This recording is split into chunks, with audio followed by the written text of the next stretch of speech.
Okay, new cylinder head assembly. Let's hope I get to use it.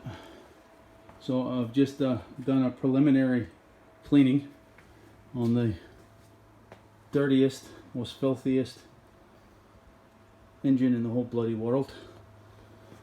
So picking up the story where I left off, guys, some of you guys don't know that it nuked itself. You can see there's the intake valve punched right through the head.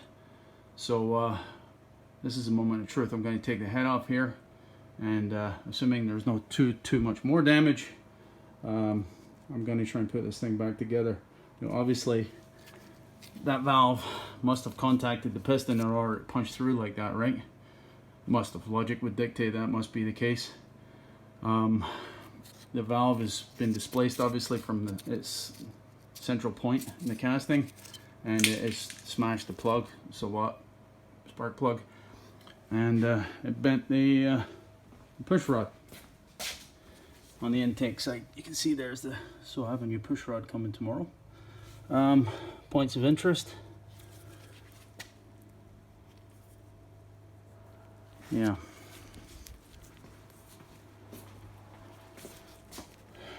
So, elongation.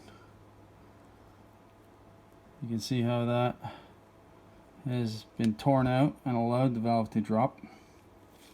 But why? Two possibilities. My buddy here that owned this originally said one time the engine died, and actually the push rod came adrift from the rocker on the I don't know whether it was the intake or the exhaust, but it did. That's why you can see some silicone. Somebody's been in here. That would be my buddy Al. At some point in time, it's possible there has been another occurrence of that. I think that happened to him at idle. I was at part power going up a small gradient when this destroyed itself. So no such luck on that occasion. But I think what is probably more likely, because this to me looks like an overspeed. I don't know, I'm no engine expert, but that looks like it's been oversped to me.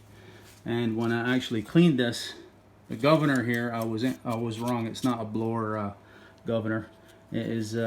I suspect there's a gear attached to the cam here, and some throwout weights that controls the governor linkage here. This was completely packed full of grass. Completely packed full of grass. So that was definitely not moving, or at least had limited range. So it's quite possible the governor was inoperative and oversped the engine. Just my luck as I'm riding it for the first 2 minutes type thing. But who knows? That's just speculation on my part. I don't know. Anyway, I'm going to take the head off here, guys. We'll get a look at it, and we'll see what else is going on inside. Oh, one other correction. So I was wrong on the governor and how that was that arrangement works. The carburetor as well. I think I had mentioned that there's a little solenoid here, which is on the bottom of the bowl. I think I said to cut the fuel that it lifts the float. No, that's not the case. I don't think. I think the little plunger pops up and actually blocks the lift tube, or the emulsion tube that actually draws the draw tube that draws the fuel up from the bowl through the venturi. So just a correction on that. Okay, high drama. I haven't taken the last bolt out here. Yes, this could be YouTube bullshit, but why would I do that?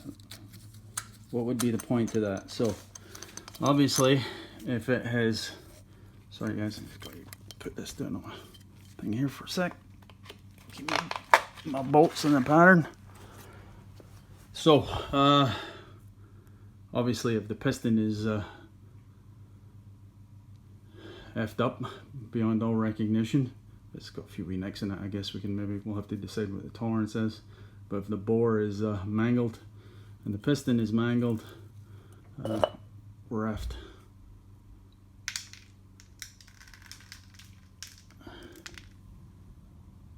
So as you can see, the intake valve is displaced, punched through the other side of the head. We knew that already, so you can see how far it's been displaced. It smashed the plug in the process again. That's all right. But the bore,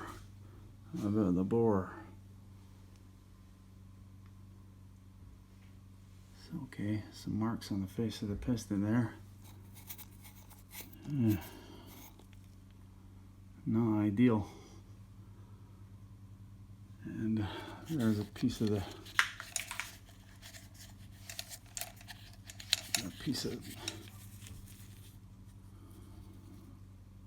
valve guide, perhaps.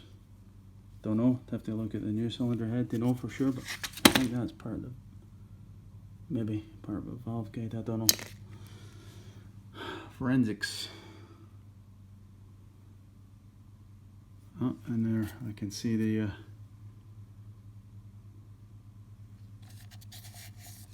embarrass myself and be honest with you, I can't recall the name of that part that sits at the top of the valve where the rocker actually contacts.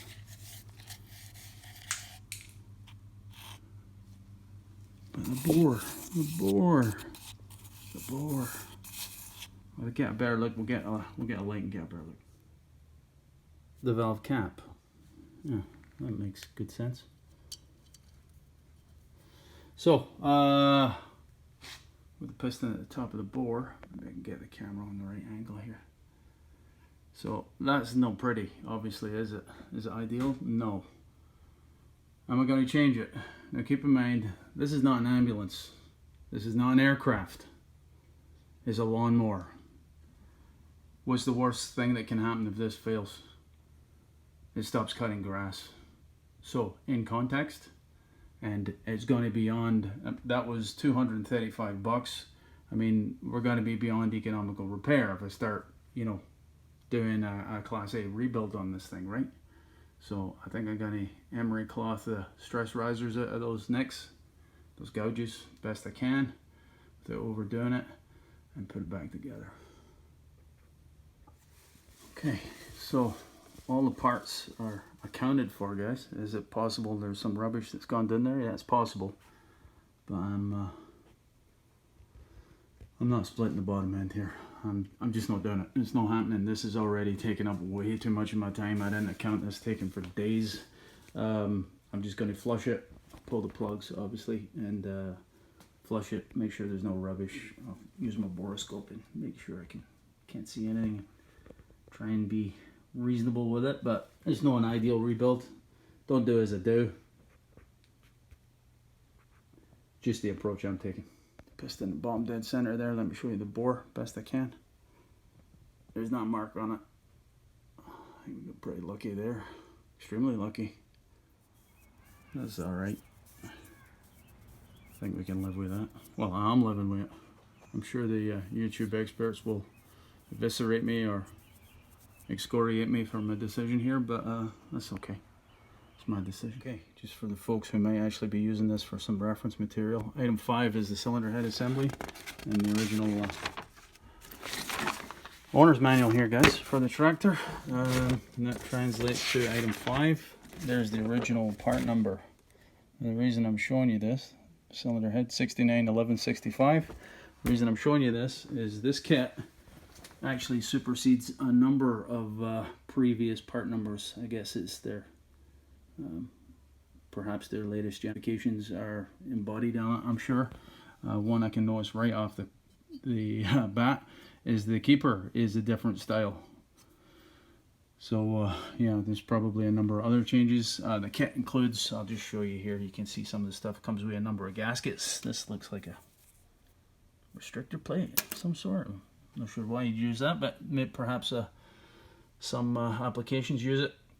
The shroud is supplied, but different from what I use. They give you some bolts for the shroud on the flywheel itself. You can see the rocker arms, the pivots, and there's 3 generations of head gaskets here. I guess you could have a different block casting and gasket for the valve cover, as well as some instructions on how to torque the head up. So that's good.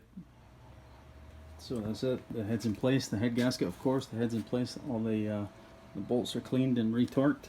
You'll need a torque wrench capable of 250 inch-pounds here, guys. And as per the instructions here, of course, there's a cross pattern that you use, and the final torque is to be attained in 3 steps. You might want a file handy. Casting here, some of the edges are absolute razors and rough parts, so just knock them down with a file.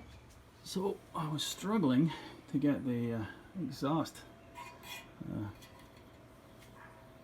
pickup tab here. Actually threaded into the head, and now I know why.